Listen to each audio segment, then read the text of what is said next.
Hello there, and welcome to Tabletop Tidbits, the place where we talk about TTRPGs, their design, the community, the tabletop role-playing games that we all love in general, and it's going to be more chilled out, less of a produced video with loads of editing in place, just going to be me and you talking. You can put it on the background while you're doing other things, and let's talk about a little topic that I've got prepared for us. In the previous video, I talked about class design and the Ranger, and it did get me thinking, as it probably gets a lot of people thinking, about, travel. In games, wilderness survival, that kind of thing. And the question comes down to, how do you run it? Do you run it in the case of, right, it's time to travel. That means, who's going to take point? Who's going to take this role? Who's going to do this? Or is it simply going to come down to, grab a d20, roll it, I rolled high, okay, cool. You get to the next destination.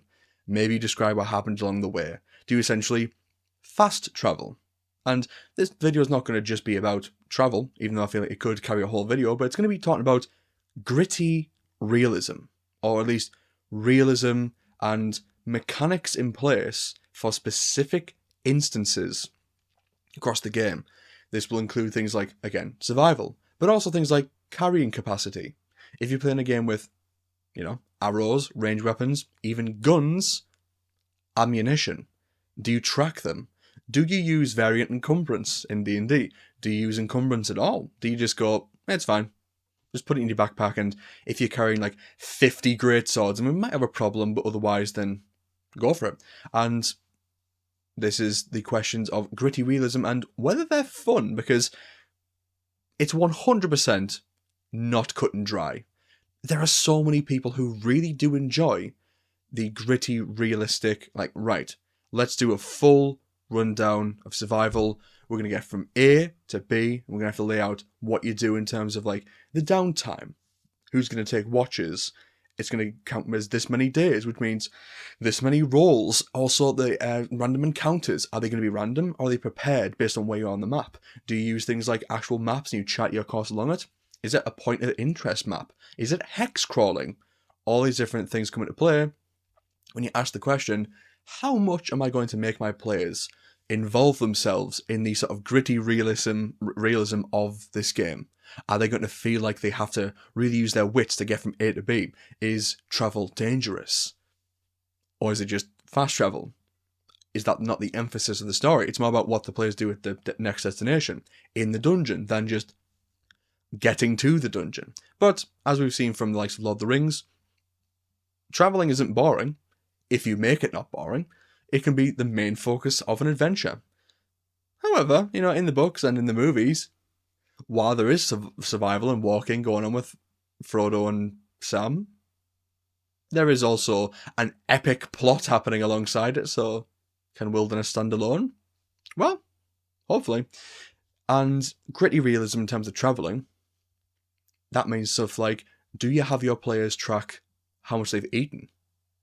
Do they need to hunt? Do they need to find clean water? Do you not have this idea that your characters can survive on their own? They need to actually make sure that they can find a stream with clean water, that kind of thing. Because if you do, again, there are people who love this. Personally, in my games, I try, at low levels, or if you're playing in a dark fantasy game, to really emphasise on, you can't just walk from A to B. There's going to be problems along the way. And it's up to you guys to really, use your brain about this. I'll offer you choices. You hear something in the forest, like someone calling for help. Do you go check?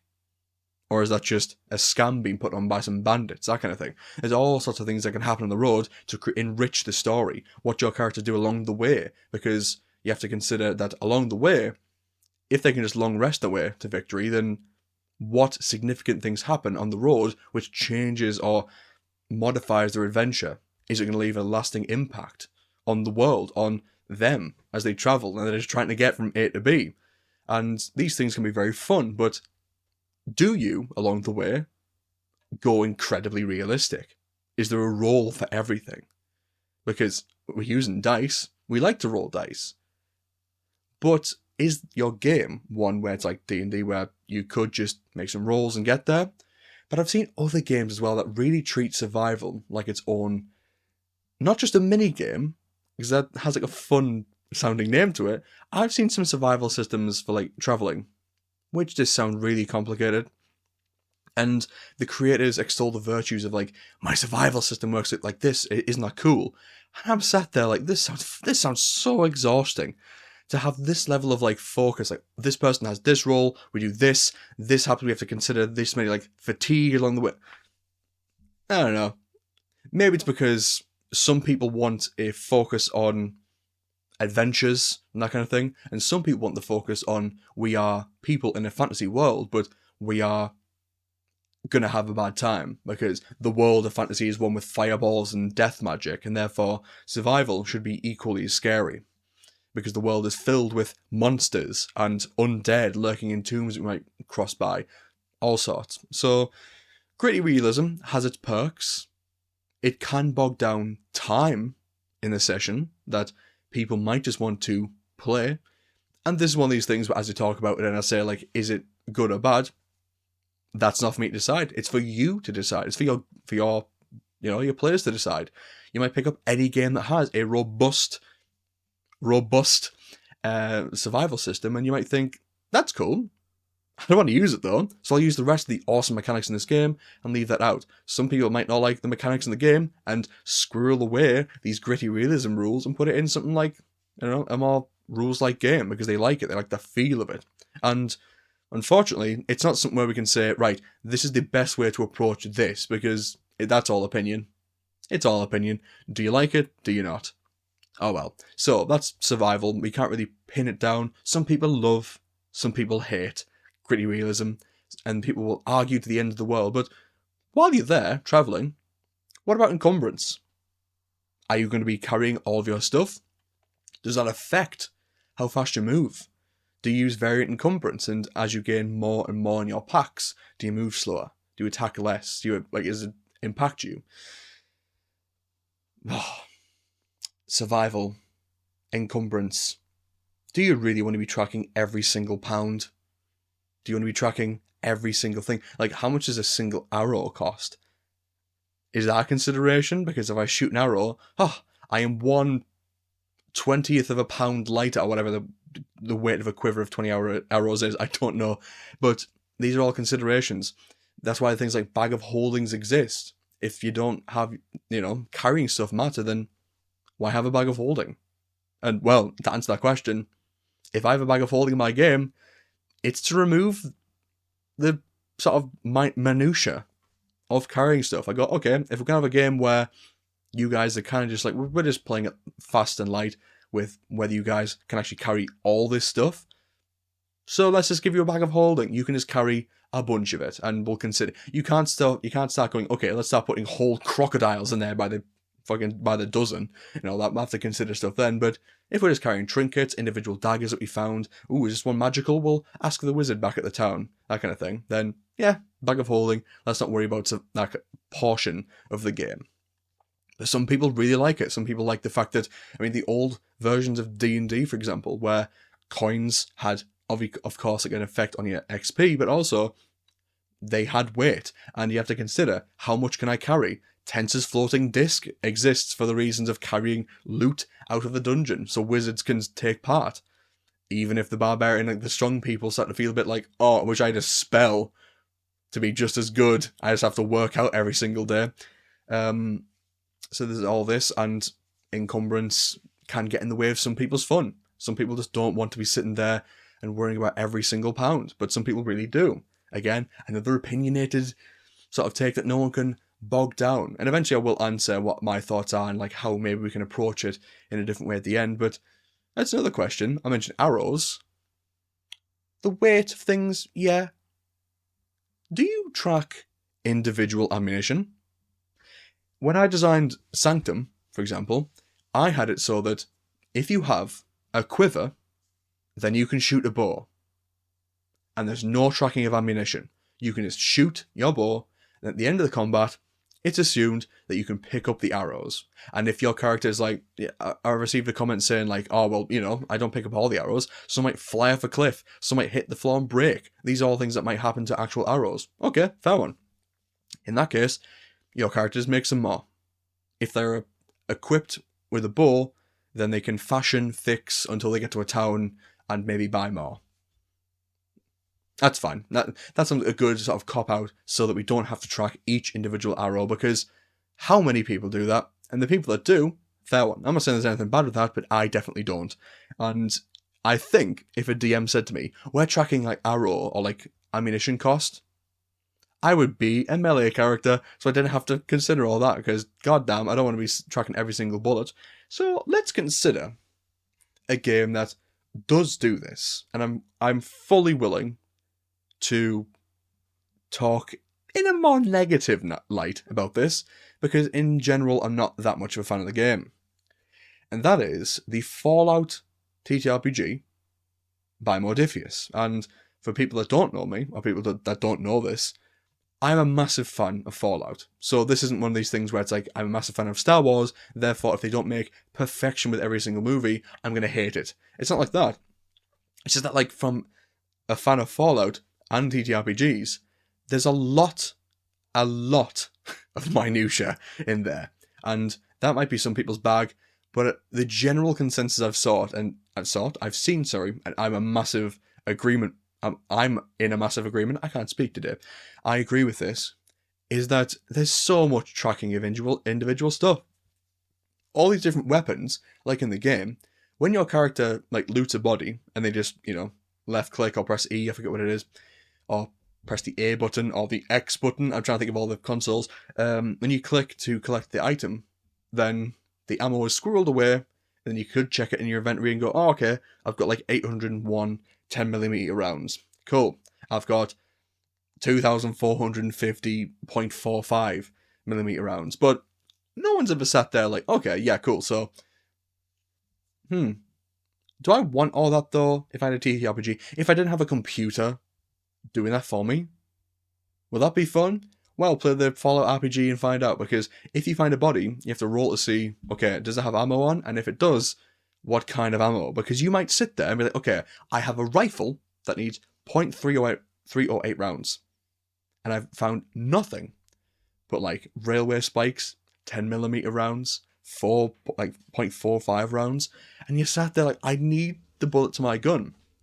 And with it being a TTRPG, and if you go, okay, I'll pick up the ammo, it also considers stuff like weight. So you're carrying around just dead ammo that you could sell, but it's also useless ammo you can't use.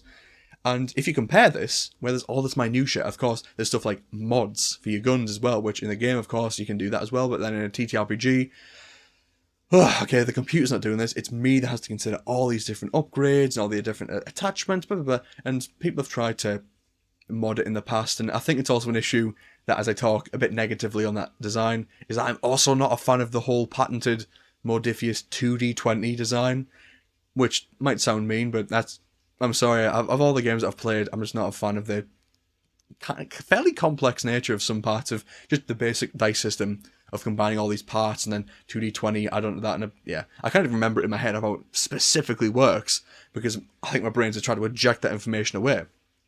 But yeah, so that game is incredibly, like, it focuses on the minutia that people don't like.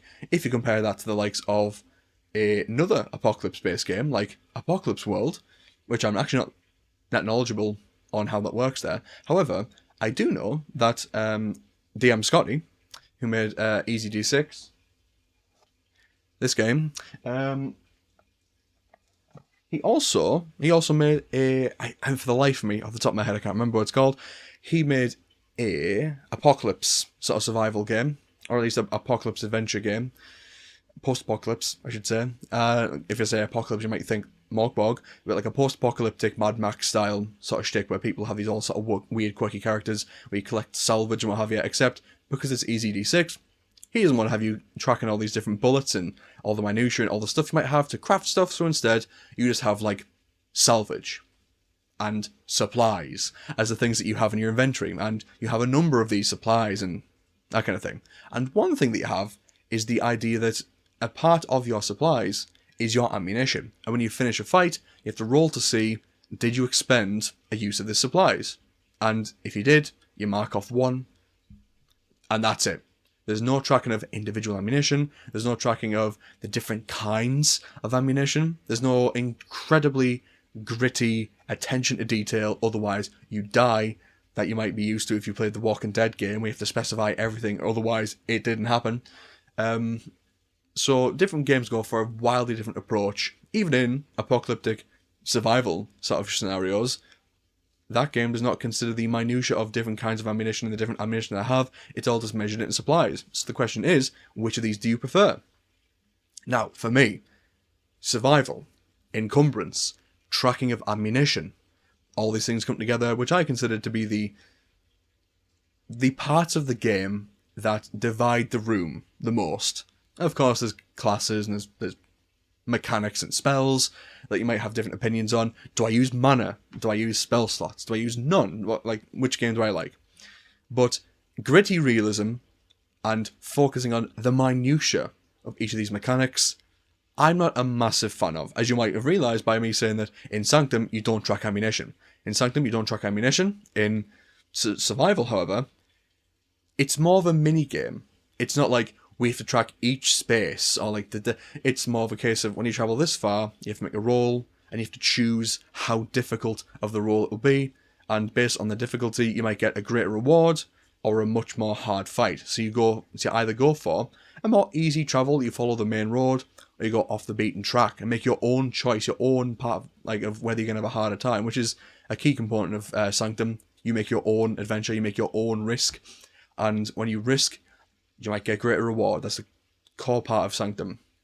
So, as a part of that, there's no incredible minutiae. It's just a case of you move this far, you choose your own difficulty, you make a roll, and whoever's got the best survival, they'd probably be at the front. They'd probably be the leader, which some games do sort of give as a main mechanic, that there's different roles in travel. But it's assumed that the person who's the best with this particular skill of travelling will be the one at the front. That makes sense to most people I've played with. So, there's no roles, there's nothing like that. Well, there's not roles with an E, there's no roles in the party, but there is a role in the party, let's confuse more, that you make to get to the next destination, and that's how Wilderness Survival works. It's much more simple. It's just a bunch of tables, rather than assigning roles, working on how much supplies have we got to get to the next part of town. Because, again, I assume that your characters are adventurers, and if one person is able to have some kind of survival skill, then they can probably passively hunt. But if you want to hunt, there's also a section for that. You can also hunt and choose that, actually, we're not going to travel through this space or this area, we're going to hunt through it. And as a result, as opposed to travelling, you get to get some water, get some edible foods, and depending on your biome, you get a different amount, because, if you're in a desert, you're probably not going to get a full gazelle to eat and share on the party, so those sort of things are considered. But again, it's all handled in some tables to take the weight off the players and the GM. Let me do the work, so you don't have to in playing. That's my thought, and it's always been my thought as a DM as well, or GM as well. I'll be behind the screen doing all this different stuff. If we're playing Call of Cthulhu and people don't know how to play, or I'll just make the character sheets. I've constantly done that. So I'll do the work so you don't have to in play. Because if I'm playing, I prefer not to focus on all this different minutiae.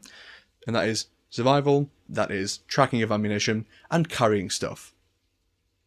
I think this one divides the room actually the most. Because, if you're playing a game where each of your equipment matters, your magic items, do you have a scabbard for it? Probably, if you have the sword. Well, are you able to carry all the stuff? Can you grab all these swords so you can then sell them onto the blacksmith in town? How much can you carry? All this treasure that you found. A dragon's hoard that is literally so big that it can sit on. That's a lot of gold. And to sit there and go, well, we don't use encumbrance, so, you can just grab all of it. That'd be insane. An amount of gold that a dragon can sit on and just sit and use as a bed. That's a massive amount of gold that you can't just shove in your pocket. So I think in those such situations, I think I do the whole sort of free and easy to a point. And a lot of people share that exact same idea that, yeah, we'll just go along with it. You can put that in your pocket. That's fine. That's fine. That's fine. What have you got in your inventory? Yeah, that's not that bad. You got a few swords and what have you. You can keep that. Oh, you got your survival kit, your bedroll. Nah, that's just pittance. But then when you start to get the horrendous amount of gold, that's when you go, hold on. It'd be mad if you could carry all that. You have to start bringing up the Tensor's floating discs, grabbing some chests, maybe thinking about, now that you've cleared this place, potentially leaving it here and hope that no one comes into the cave. That is the risk we're going to have to take. So, minutiae. Do you tend to go for it? Myself, not really. I tend to just play it easy. I feel like a lot of people want to approach these games from a storytelling perspective, and is a part of that story these incredibly minute mechanics? To some, yes, because that minute change, that minute, like, yes, I do have this item, can be the main difference between, in this scenario, oh no, I don't have a healing potion when I really, really need it, because when we went back in our survival sort of scenario, we found out that our encumbrance was too much, so I had to leave some stuff, and wildly, the stuff in my bag was actually more important than just, like, you know, a simple healing potion. But that simple healing potion, I really need it now. So again, the minutiae for some people, it matters a lot, because whether I leave something behind, whether I leave all that gold, means someone might get it later. I leave the healing potion means I don't have a healing potion now when I really need it. So these sort of specifics can almost create these like movie-like moments of reaching for the healing potion, and then as you're bleeding out, remember, oh no, I left it because my bags were too full. Maybe it's another example of like storytelling where you sit there bleeding out, you reach for the healing potion and remember, oh no, I don't have the healing potion because my character is a greedy person and prioritized all this gold that we found over an actual healing item. And as a result, all that's there instead of a healing potion is a bag of gold that I now can't take with me. And then you die. So these sort of scenarios of, do you track minutiae, do you not? A lot of people have a lot more fun if it wasn't there. Some people have fun because of that aspect of tracking what you actually need, makes it more dramatic, intense, and I can't carry all this stuff. That kind of stuff matters to a lot of people, but it's up to you whether you want to play with it. And then we come to the question of design. I think it's purely based on what you want. Do you want a game?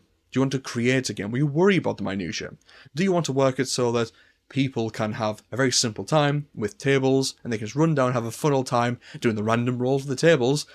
Or do you want that minutiae? You are quite interested in how those things work on a small level. The intricacies of travel, of whether we have these resources, do we need to stop along the way? And these things might be interesting to you, meanwhile not to others. And I think if you do really like the minutiae of travel, then put it in. Put it in the game. If you like it and you can create a really good system for it, perfect. That means people will have a lot of love for your design, and they might find that actually, when it works in your way, it's fantastic. So if you're worrying about like, oh, will people like it? Put it in. Do what you want to do, and if you really love it, and it comes across and you design it the way you want to, and you're like, I'm proud of this, then some people will pick it up and go, this is fantastic. This is the new norm of what I'd use now for all my games. I've bought your book, I love it, I'm not going to use it everywhere, I'm going to tell other people how much I love it. That can happen. So, if you, do I do the minutiae? Put it in. Because it'll be someone's next favourite game. And what's the worst that'll happen? They buy the game, they try it out, find out, I don't like the travel, we'll just skip it and focus on the rest of the awesome game that you've designed. So, minutiae, whether you love it, whether you hate it, it's there in our games, and it's a question of whether you want to use it. And I don't think this is going to impact the D&D, the TTRPG community in general. If people start saying, I love it, and I hate it, those people can play in different games, those people can play in the same games, have discussions, have heated arguments about it, but at the end of the day, it's a part of our TTRPG sphere. Do you track ammunition? Do you carry a lot of stuff? And how are you getting there to the next place? Is there going to be a lot of minutiae and gritty realism? So, with that being said, I'm going to leave you on that thought of what you want to do in your design journey. Do you want to include all that stuff in? And if you think that you want to, I encourage you to. So, with that being said, I love you all, and I'll see you next time.